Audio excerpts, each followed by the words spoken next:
Good afternoon to all. Today we will discuss assignment number 6, that is to check the mode of processor, whether processor is in real mode or protected mode. And once that is detected, then we have to read the contents of the different registers like GDTR, that is Global Descriptor Table Register, LDTR, that is Local Descriptor Table Register, IDTR, that is Interrupt Descriptor Table Register. That is, we have to display the contents of the system registers and display the same on the screen. So we know that in the theory part we have seen that the global descriptor table register, interrupt descriptor table register, these are of size of 48 bit, and the LDTR, that is local descriptor table register, and task register, it is of size of 16 bit, and MSW, which is also called as a CR0 register, that is the control register 0, it is of size of 32 bit. MSW means it is a machine status word, so it is same as the CR0 register.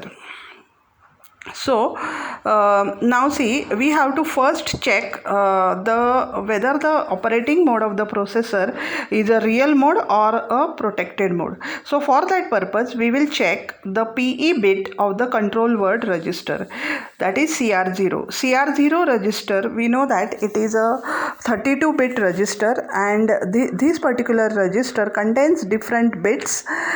In that there is one bit that is a protection enable bit, which is also called as a PE bit.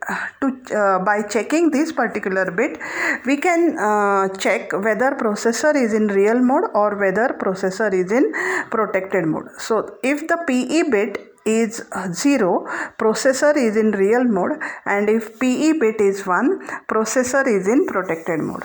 So we have to first check, so what we have to do first, we have to access control word register 0, that is CR0 register, and once we access it, we have to check this particular bit whether 0 or 1 to detect in which mode the processor is working. So what is CR0? CR0 is nothing but a machine status word. CR0 register is also called as machine status word. So which instruction we use to read the contents of CR0? We use the instruction SMSW. SMSW means store the contents of machine status word into some destination. So we have to write some destination after SMSW instruction. See, SMSW instruction is not a privileged instruction. That means we can use this instruction in our program, but we cannot use the instruction LMSW because this particular instruction is a privileged instruction. We cannot load some value into this particular system register, but we can read the values from this system register. So we can use the instruction SMSW to read the contents of CR0 register. Now the PE bit, we have to check the PE bit. So PE bit is the 0th bit of CR0 register. It is the LSB of CR0 register. So we have to check this 0th bit. So which particular instruction we can use? We can use the instruction ROR or SHR or BT instruction. That is, ROR means rotate right, or we can use shift right, or we can use the bit manipulation instruction, which is BT instruction, to check the 0th bit. That means if we rotate the register contents to right by 1 bit, what happens? The 0th bit will be available in the carry flag. So by checking the carry, we can say that we can check the carry flag by using the instruction JC or JNC, that is jump if carry or jump if no carry. And we can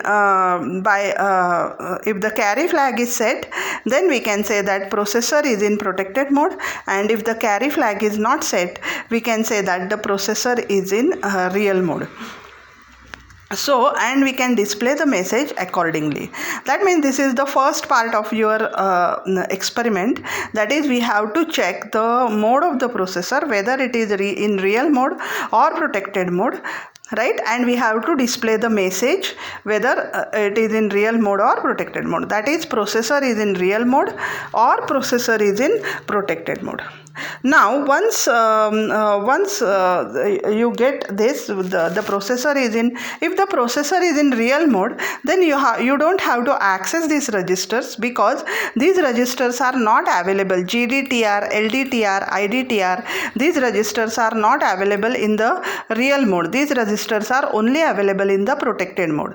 That means if the processor is in real mode, you don't have to do anything, just you have to go to exit system call and you can exit from the program. But if the processor is in the protected mode, then you have to read the contents of GDTR, LDTR, IDTR, task register.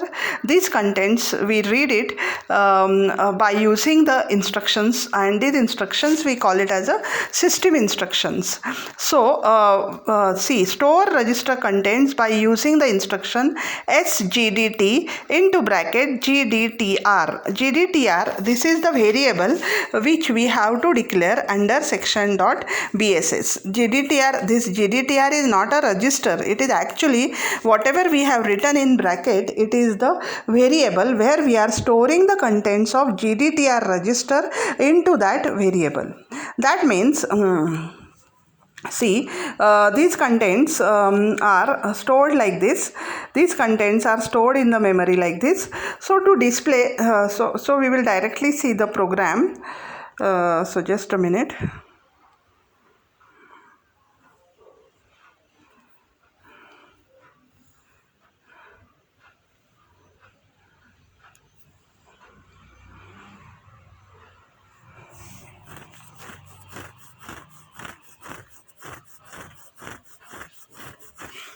So see here, in the starting we have to write section space dot data.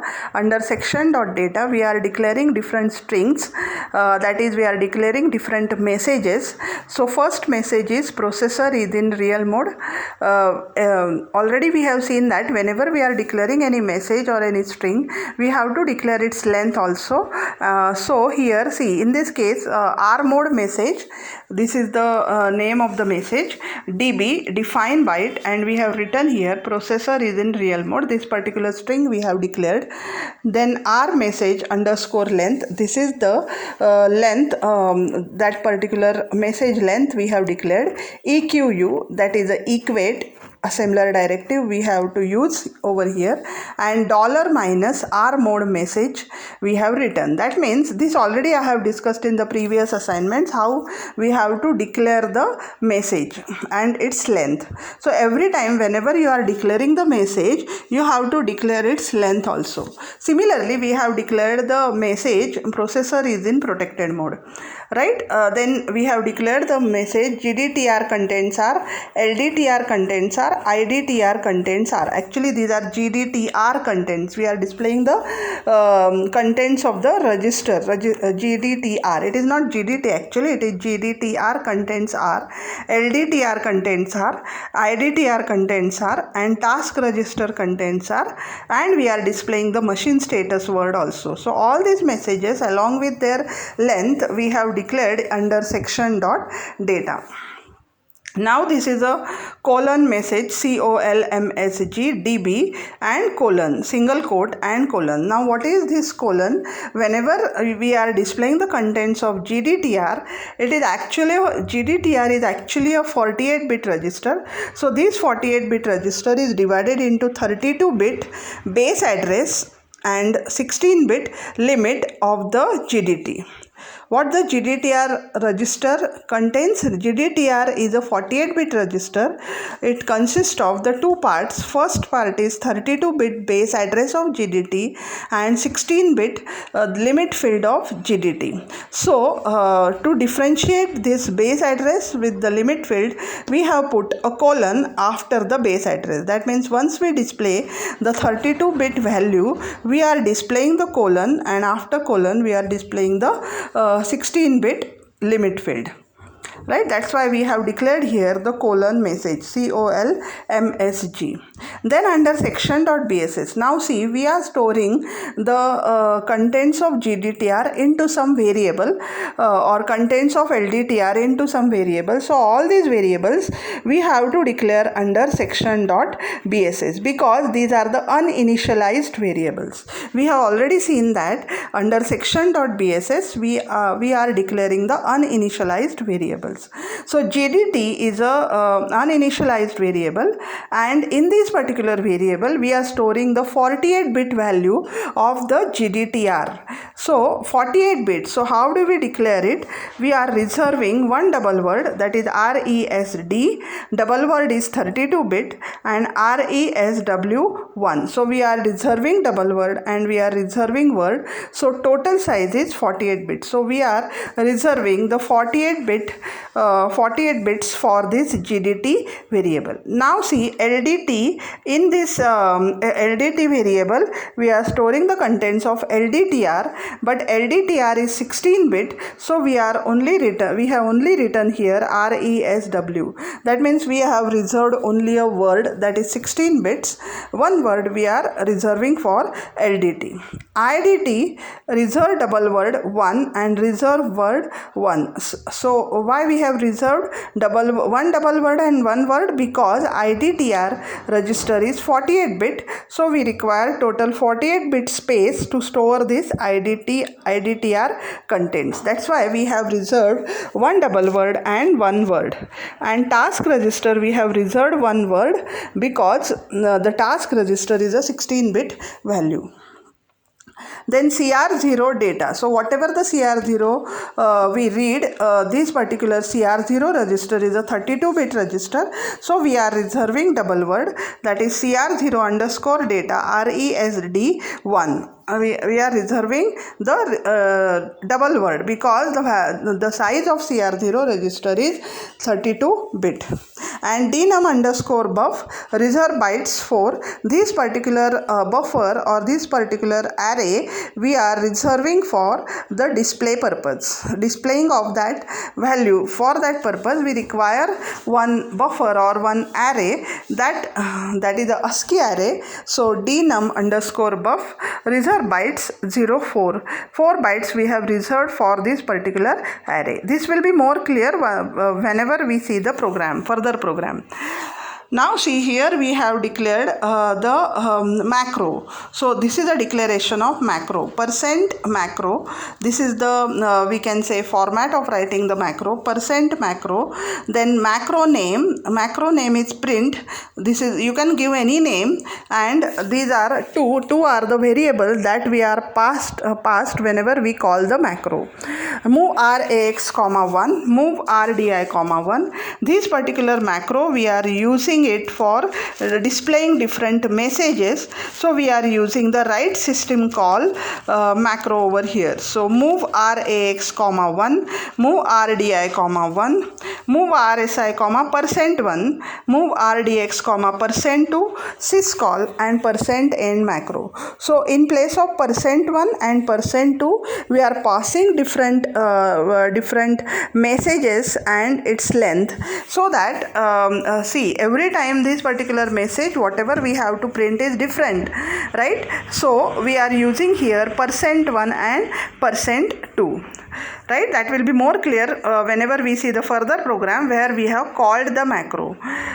Then we are writing section.text global _start :: that means here we are writing the actual program.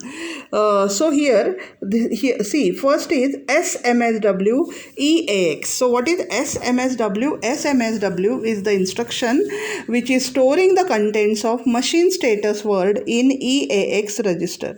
Now why we have used a EAX register? Because machine status word is 32-bit register and EAX is also 32-bit register. So we write here SMSW EAX. We cannot able to write here the instruction like SMSW RAX. No, it is wrong instruction because the size of RAX is 64-bit. So since the size of MSW is 32-bit, we have written here the instruction SMSW EAX. So because of this instruction, what happens, the contents of MSW will get stored into the register EAX. Now these particular contents of EAX register we are storing somewhere, so we are writing the instruction move into bracket CR0 underscore data bracket complete comma EAX. Actually here it is EAX. So whenever we write this particular instruction EAX, that contents of EAX will go into CR0 underscore data. That means these contents will be stored in the CR0 register. Contents of EAX will be stored in the CR0 register. Now we have to use the instruction instead of RAX, right here actually it should be EAX. Then we have to check the 0th bit of EAX register. So we can use here the instruction ROR EAX comma 1. So what happens, the contents of EAX will be rotated right by 1 bit and the 0th bit will go into the carry flag, right? Or we can use the instruction SHR EAX comma 1, so it will shift right the contents of EAX by 1 bit, so the 0th bit will go into the carry flag. Or we can use the bit test instruction like BT EAX comma, it is not actually 1, here it is 1 written, no, it is checking the first bit. Actually we have to check the 0th bit, so you have to write here the instruction BT EAX comma 0. So 0th bit of EAX register will go into the carry flag, right? And then we have to check for carry by writing the instruction JC, that is jump if carry. So if the carry is set, what we have to do, we have to display the message that the processor is in the protected mode. So JC jump if carry, after that we have written a label. So it will, if the carry flag is set, it will go to this label PR mode. So it will go to PR mode and it has to display the message that processor is in the protected mode. So for that purpose, here we have called a macro whose name is print. So we have to write a macro name print. You have to write the message comma message length. So we have given the name of this particular message as p mode message comma p message underscore length. So what happens, whenever we call a macro, p mode message first variable will go in place of %1 and p message underscore length will go in place of %2, and the whole code of this macro will get replaced in the memory. So it is like a write system call which will write this particular message that processor is in protected mode on the screen. Right, this happens when the carry flag is set, but when the carry flag is not set, then the processor is in the real mode. So we have to display the message that processor is in real mode. So again here, if the carry flag is not set, here we have written the code that print, that is macro name r mode message comma r message underscore length. So this will display the message that processor is in the real mode. Now if the processor is in the real mode, you don't have to do anything, just you have to exit from the program. So jump to next one. So it will go to next one. So where is next one? Just a minute. Or here actually next one, here you have to go to exit. So in the place of this next one, see P mode, you can directly write the exit also, exit, because these, even though you go to next one, these registers will not be accessed in the real mode, and obviously it is going to exit. So even though you write JMP exit, it will go to this exit, and your it will exit from the program. But if the processor is in the protected mode, see jump to next one. So it will go to next one, all these registers will not be accessed and it will exit from the program. If the processor is in the protected mode, it will display the message that processor is in the protected mode, and it will go automatically go to next one. Here the instruction is written SGDT into bracket GDT, SGDT into bracket GDT. So whenever you write this SGDT into bracket GDT, the contents of GDTR register will get stored in the variable GDT. So 48 bits of GDTR register will get stored in the variable GDT. Similarly, by writing the instruction SLDT into bracket LDT, the contents of LDTR register will get stored in the variable LDT. SIDT into bracket IDT, this will store the contents of IDTR register into the variable IDT. And when you write the instruction STR TR, it will store the contents of task register into the variable TR. Once, that means with the help of these 4 instructions, we have stored the contents of all registers into the variable which we have declared under section.bss. Right, now one by one we have to print the contents. One by one we have to print these contents on the screen. So first we are printing GDTR contents. Now see, whenever we are printing the GDTR contents on the screen, we have to display first. So how this GDTR value is there? GDTR value is available as 48 bits. GDTR value is available as 48 bits. 48 bits means there are total 12 digits. There are total 12 digits, or 12 digits means it is stored as 6 bytes. It is stored as 6 bytes. That means, see, just a minute.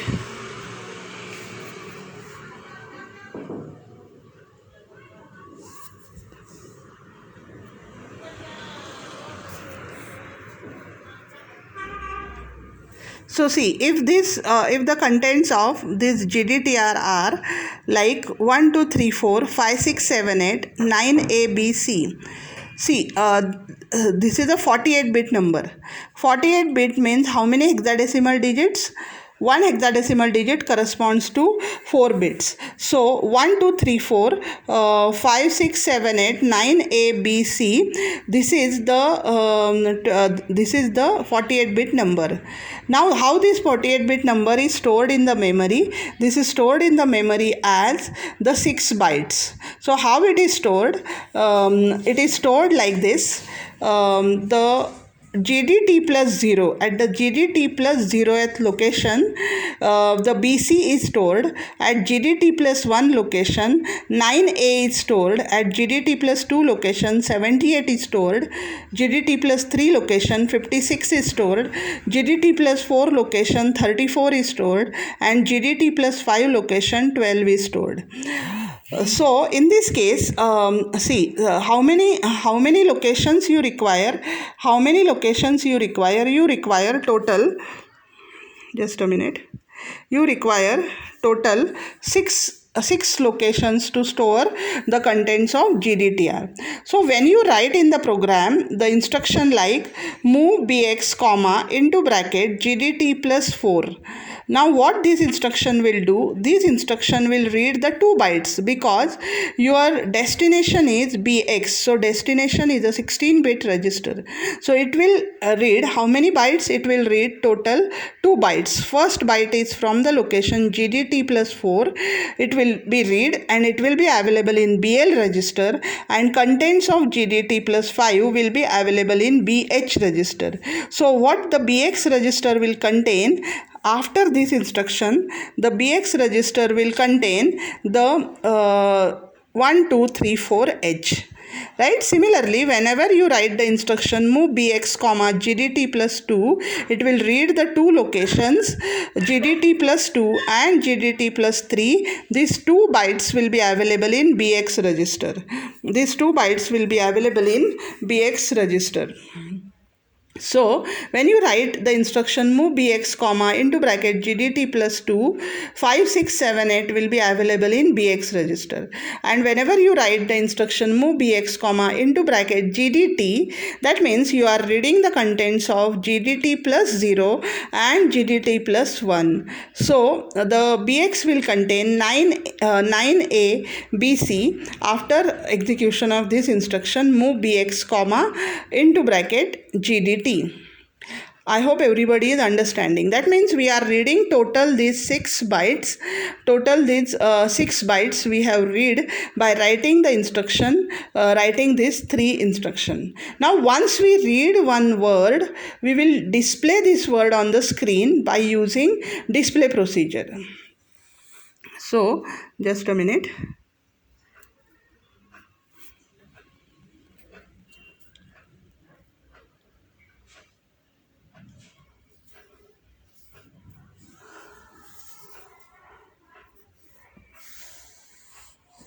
So see here. So here what I have written, print is the macro name gdt message comma g message underscore length.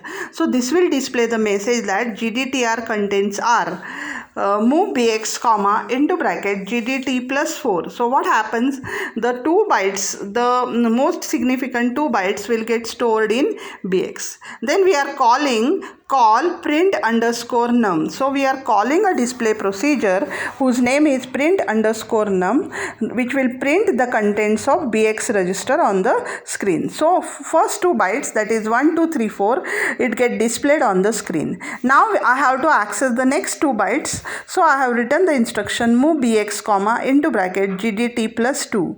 So it will access next 2 bytes, that is the contents of gdt plus 2 and gdt plus 3, that will be available in bx register and it will be get printed on the screen. That means total we can say that the 4 bytes will get printed on the screen. First is 1, 2, 3, 4 and then is 5, 6, 7, 8 h. That means total we can say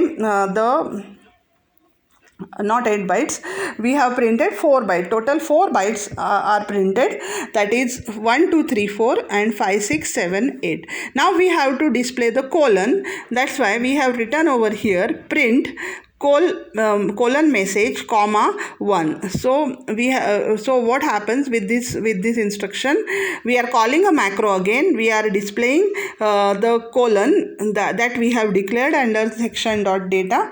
That colon will get displayed and after this we have to display the last 16 bits, that is the last 2 bytes we have to display. So move bx comma into bracket gdt call print underscore num. So we are displaying again the last 2 bytes, so that will get displayed on the screen. So total gdtr contents will get displayed on the screen. Similarly we have to display now the LDT, but LDT is a 16-bit value, so we have to only display the 2 bytes. We have to only display the 2 bytes. So we have to write the instruction move bx comma into bracket LDT call print underscore num. So we are displaying the value from bx register. Then print IDT message comma iMessage underscore length. So this will display the message that contents of IDTR are, that will be displayed on the screen. Then in the similar way as we have done it for GDTR, we have to write the instructions that is move bx comma into bracket IDT plus 4 call display procedure, move bx comma into bracket IDT plus 2 call display procedure, then print the colon and after that move bx comma into bracket IDT and call the display procedure. Right, similarly we have to print the task register, but task register is a 16-bit, so we are only accessing the word that is move bx comma into bracket tr and call print underscore num display procedure. Now we have to print the MSW also. So we are displaying the message that contents of MSW are, now MSW register is a 32-bit register, so it is stored as it is stored as the 4 bytes. So we are writing here move bx comma into bracket cr0 data plus 2. So it will access cr0 underscore data plus 2 and cr0 underscore data plus 3, and that will get stored in bx register and that will get printed. Move bx comma into bracket cr0 data. So it will access cr0 underscore data plus 0 and cr0 underscore data plus 1, and that contents will be available in bx register and that will get printed on the screen. Now after printing this, we have to print suppose new line. So new line also we have declared over here, new line db10. New line db10 we have declared this in section dot data. So we can display the new line like this, print new line comma 1. So the cursor will go to the new line, right? So all the contents have been printed. Then we have to exit from the program. So we are writing a exit system call by writing move rax comma 60, move rdi comma 0, or we can write the instruction xor rdi comma rdi. xor rdi comma rdi instruction is same as move rdi comma 0 syscall. So this is the exit system call we have written. Now we have to write the procedure, whatever the procedure we have called from the program. So call print underscore num. This is a procedure. For calling the procedure, we are using the instruction call. So this particular procedure we have to write over here like this, print underscore num colon. This procedure we have written it like this. Now what we are printing? We are printing a word. So your word is available in bx register. We are printing that word, right? So how many digits you are printing? You are printing 4 digits. That's why you have put here move rcx comma 04. Already how to display the number, this we have already discussed in the previous practicals, right? So you can refer to that previous videos how we are printing the number on the screen, right? Then roll bx comma 4. So we are rolling the contents of bx by 4 bits to the left. So what happens if bx contains 1 2 3 4 h? After rolling, bx contains 2 3 4 1 h. So in bl you will get 41, right? You are moving move dl comma bl means that 41 you are moving into dl. You are ANDing it with 0f. So 41 ANDed with 0f, you will get 01, and you are adding 30h into it. So you will get in DL 31h. That means we are converting the 1 into 31h. We have to print what value you have to print 1 2 3 4. So this one you have to print. So this one you have to convert it into its ASCII, right? So that's why what we have done, this 1 2 3 4 we have rolled it to the left. So this one is available at the as a last the least significant digit position. So you will get 2 3 4 1. 41 we have accessed. From this 41 we are ANDing it with 0f. So you will get 01, and we are adding 30h into it. So you will get 31h. Right? If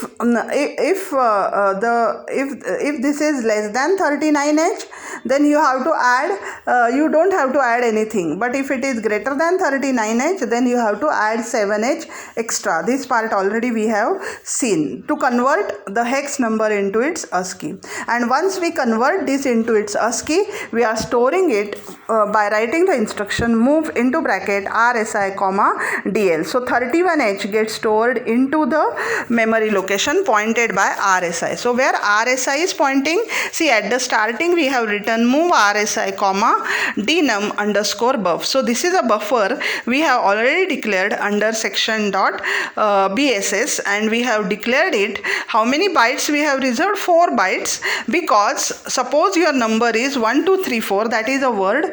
We are converting this 1 into 31h, 2 into 32h, 3 into 33h, and 4 into 34H, and this we are storing in that particular array or in that particular buffer. So how many bytes we have to reserve? 4 bytes we have to reserve. So now see, we have converted 1 into 31H, and that we have stored it into that particular buffer or particular array. So in the first position of the array you will get 31H. Now in the second position of the array you have to store 32H, then in the third position 33H, then in the fourth position 34H, if we have to display the number 1, 2, 3, 4H. Right? So INC RSI. So now you have to store the next number in the next position. So we have incremented RSI by 1 and loop up 1. Loop up 1. So what is loop up 1? Loop is the instruction which is written for decrement RCX and JNZ. You have to write here the instruction DEC RCX, because RCX is 4. Out of 4 digits we have converted 1 into 31H. That means we have converted 1 digit into its ASCII value. So now we have to convert the remaining 3. So for that purpose we have to decrement the counter. So 4 becomes 3, and if it is not 0 we have to go to up 1. That means you can, instead of loop, you can also write DEC RCX JNZ up 1. So instead of writing these two instructions we can only write one instruction like a loop and up 1. So loop will automatically perform the operation of DEC RCX JNZ and whatever the label we have written. So what happens, the RCX will become 3. It is not 0, so it will go to up 1, ROL BX comma 4. So again now see, in BX after the first roll you will get 2, 3, 4, 1. So now it will be again rolled. So you will get 3, 4, 1, 2 in BX. So last in BL you will get 1, 2. So that BL contents will be available in DL. So DL will contain 1, 2. We have ANDed it with 0F.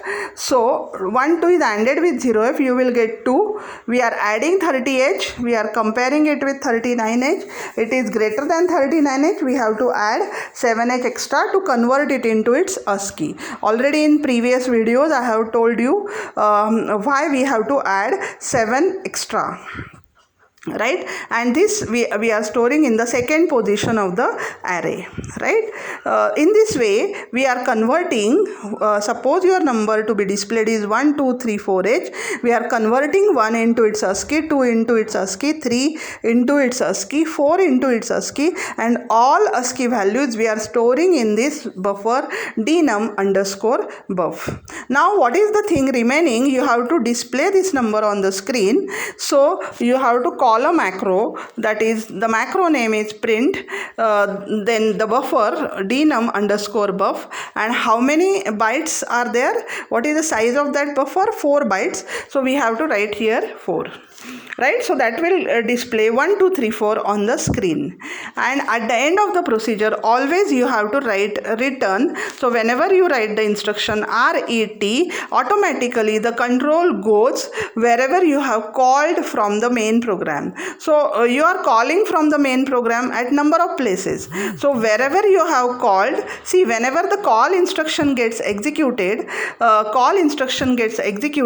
the address of the next instruction will get stored on the stack, and whenever the return instruction is executed, whatever the address that is stored on the stack, that will be brought back into the instruction pointer, so that automatically after call whatever the instruction is there, that instruction execution will take place whenever return instruction is executed. That means from where we have called we have make a call of that procedure, it will return to the instruction next to call.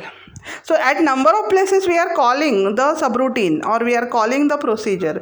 So automatically what happens, since the address of the next instruction is stored on the stack, that particular address will get brought back into the instruction pointer and the program execution will take place from the next instruction next to call. right? So how is the output of this? See, output of this, whenever you are executing this particular program, you have to execute by using the instruction nasum -f elf64 program name .asm -o program name .o. So this is the instruction to assemble the program. So whenever you assemble the program, your program gets converted into the object file. Your .asm file gets converted into the object file, right? And after that the command is ld-o program name.o. So ld is the command to link the program. So your .o file is converted into .exe file with the help of the linker, right? And the /mean. So whenever you write the instruction /mean, you are running the executable file. So when you run the executable file, you will get the output like this. Processor is in protected mode. Suppose if the processor is in protected mode, GDTR contents are, these contents will get displayed. LDTR contents are, IDTR contents are, task register contents are, and machine status word contents are. These contents will get displayed on the screen. I hope everybody has understood this particular assignment.